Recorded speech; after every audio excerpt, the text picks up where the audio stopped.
the election, I've seen many people saying, where are the witches at? And why didn't the witches stop Trump from winning? Baby, we're over here minding our business, okay? Because the government is the biggest sorcerer of all. They're working with extremely powerful occult practices that require a level of intention, focus, and concentration that can take years, if not decades, to master. These rituals aren't just symbolic. They're meticulously designed to channel energy, influence outcomes, and maintain control. They harness the energy of tens of millions of people around the clock to serve their own agendas. And you really think we're going to be sitting over here in our dark rooms with a plate, a candle, and some salt trying to go to battle?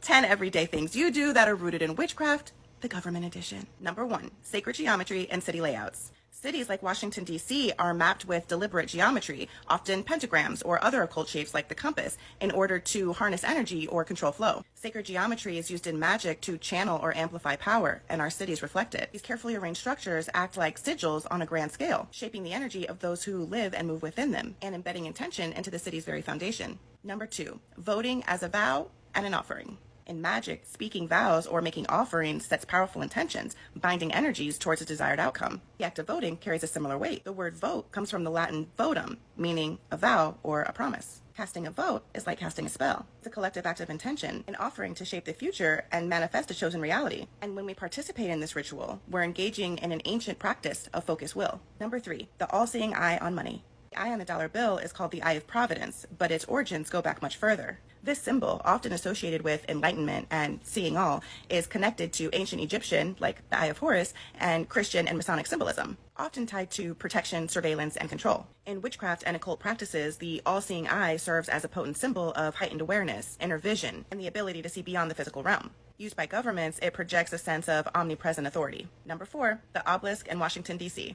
Ever notice that the Washington Monument looks suspiciously like an Egyptian obelisk? Well, obelisks were seen as sun symbols representing divine power. Placing them in capital cities symbolizes authority and a connection to a higher power. In magical traditions, tall, pointed structures like obelisks are seen as energy conductors, amplifying intentions and drawing down cosmic power, effectively grounding spiritual authority in the physical world.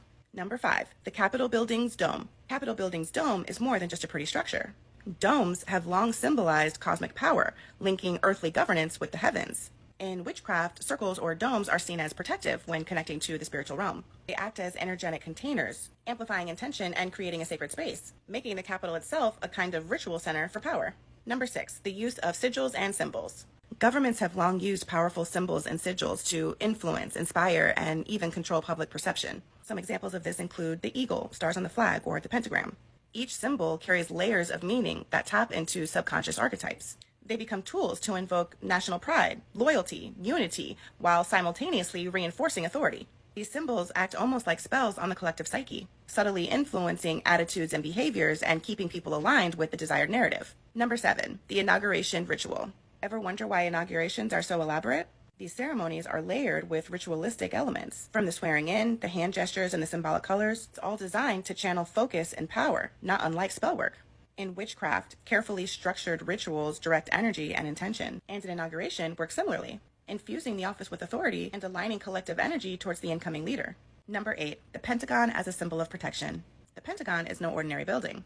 Its 5-sided shape is significant in both geometry and symbolism, often associated with power and protection. In occult symbolism, the pentagon is related to the pentagram, a 5-pointed star that represents the elements of earth, air, fire, water, and spirit, often used in magic for protection. The building's design reflects principles of sacred geometry, channeling energy and creating a sense of strength and resilience. The use of such a shape for a central military command adds a deeper layer, symbolizing control, authority, and perhaps a protective force field for national defense. Number 9, secret societies and influence.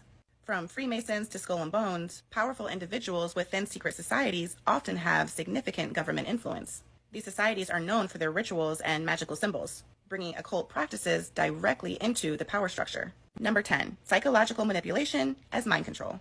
The government uses forms of mind control similar to what magicians or witches would refer to as glamour magic, using media and messages to make things appear differently than they actually are. This type of enchantment influences behavior and perception on a large scale, with projects like the CIA's Gateway Process, which explored altered states of consciousness, and new technology capable of targeting ads to people's dreams. We're seeing modern glamour techniques that go far beyond traditional media.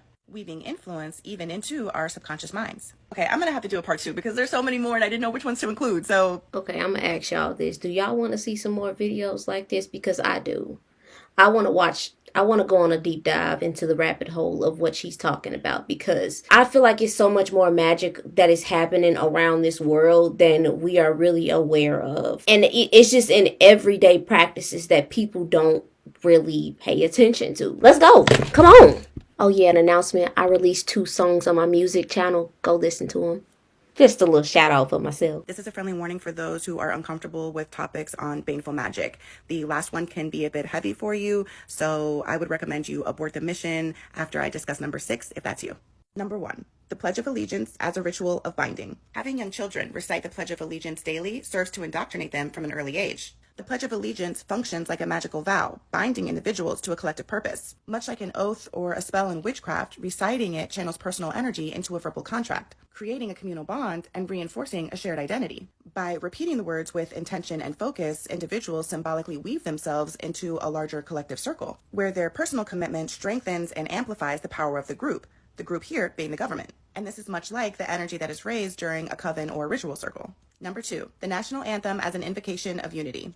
Similarly, singing the national anthem, especially in large groups, is like a powerful invocation. In witchcraft, collective chanting raises energy and focuses it on an intention. Here, it binds people to values of loyalty and unity, amplifying patriotism through the power of unified voice. Number 3, language of authority as a form of spellcasting. Words are spells, and the government often uses language in ways that mirror the intentions and practices found within witchcraft, shaping perception and binding people to its rules through the power of words. For instance, the use of a summons. In legal contexts, it's used to compel someone to appear in court, much like the magical summoning to call forth an entity or a spirit, or the fact that your signature is required to make laws or official documents valid. This parallels the magical significance of names or tag locking, where marking something with a name or a seal is believed to give it binding power or to direct energy directly to that person. Through this language, the government's words have a spell-like effect, creating rules, binding individuals, and shaping a collective reality.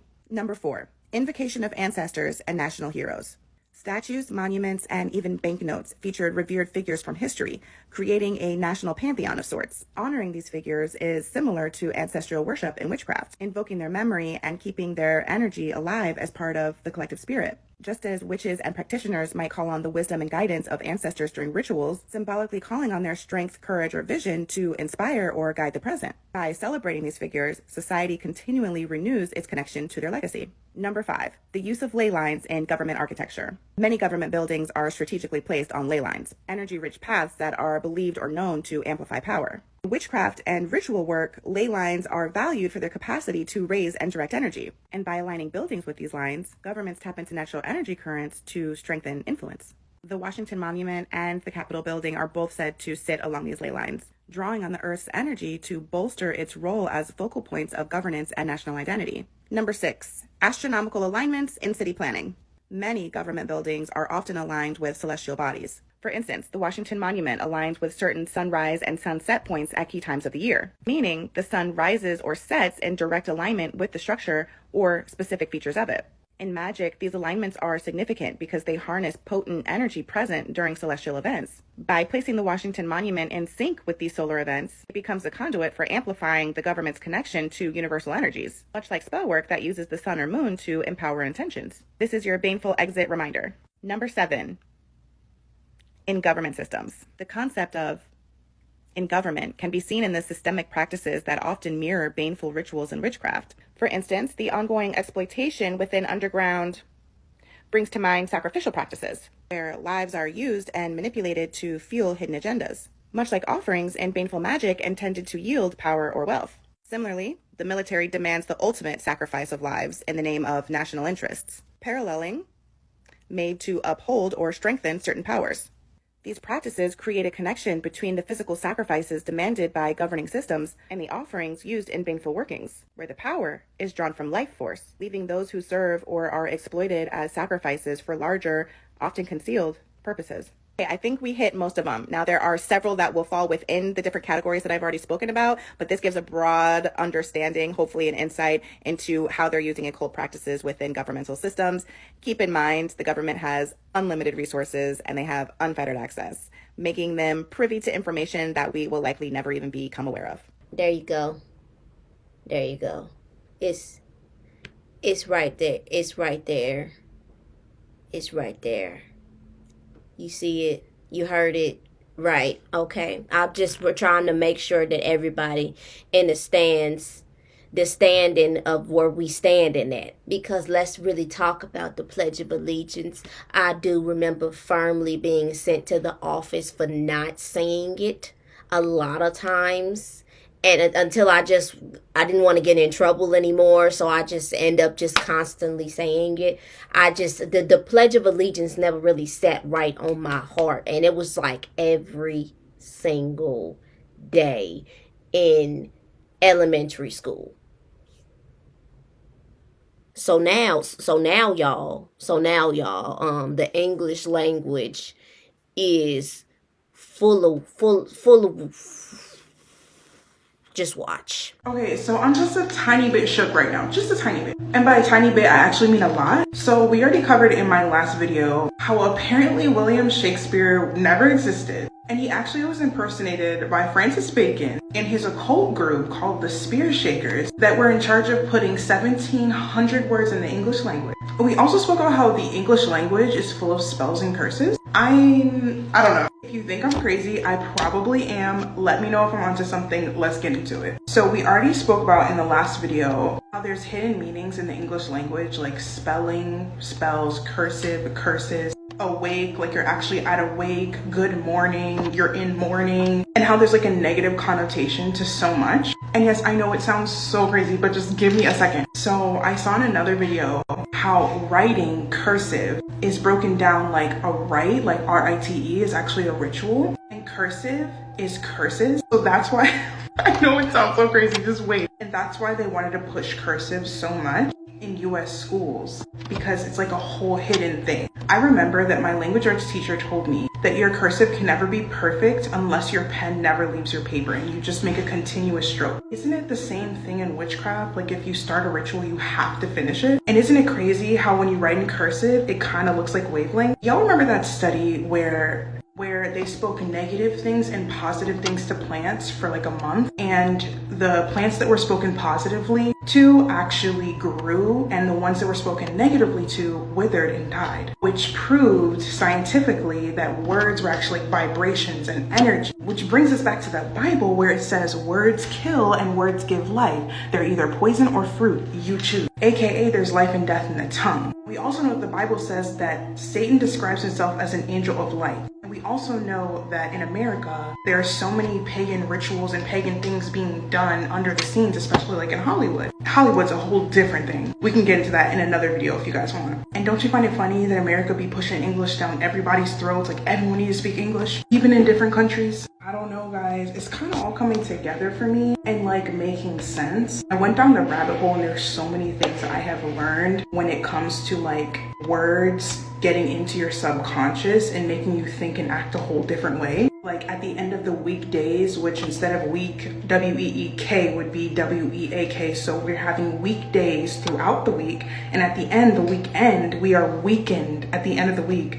And it also ties into how they want us to like work and work and work nonstop. So we are literally actually weakened and drained by the end of the week. So much so that we don't even have any energy to do anything on the weekend. Guys, I have no one to talk to about this. Am I crazy? Is this making sense? Are you with me? I'm with you. I'm just letting you know I'm with you. You're not crazy because I'm processing it. It's sliding. It's meshing. It's harmonizing with me. I feel you. Cause woo. Give me a second. Did you know that Mexican cartels are using witchcraft to fight against the police? And it's actually working. 350 police officers were just trained on how to fight back against witchcraft, voodoo, and demonic possessions. This all started when Robert Almonte got a warrant to go into a house selling drugs. Once they got there, they found a woman had put Robert's and his partner's names on voodoo dolls. The woman was a witch or a bruja, and unfortunately for the detectives, their luck got worse and worse as weeks went by, until they actually went to a church and got blessed by a priest. A few years ago, officers found a beheaded man in an apartment by himself. He was surrounded by candles and a Ouija board.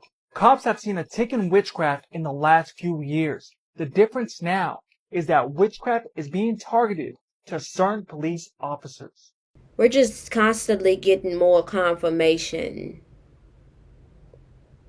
Magic is fiction. It's fake. It's not real. It doesn't exist. Bush. Bush. Bush. Bush. Shh. Alright, y'all. This is all I got in this collection. My mind is blown. I need a couple of minutes to process this. I love y'all so much. Thank you so much for clicking on this video, learning a little more about the world with me, and we're going to continue to exist and keep moving on in our own internal lives. I'll see y'all on the next video.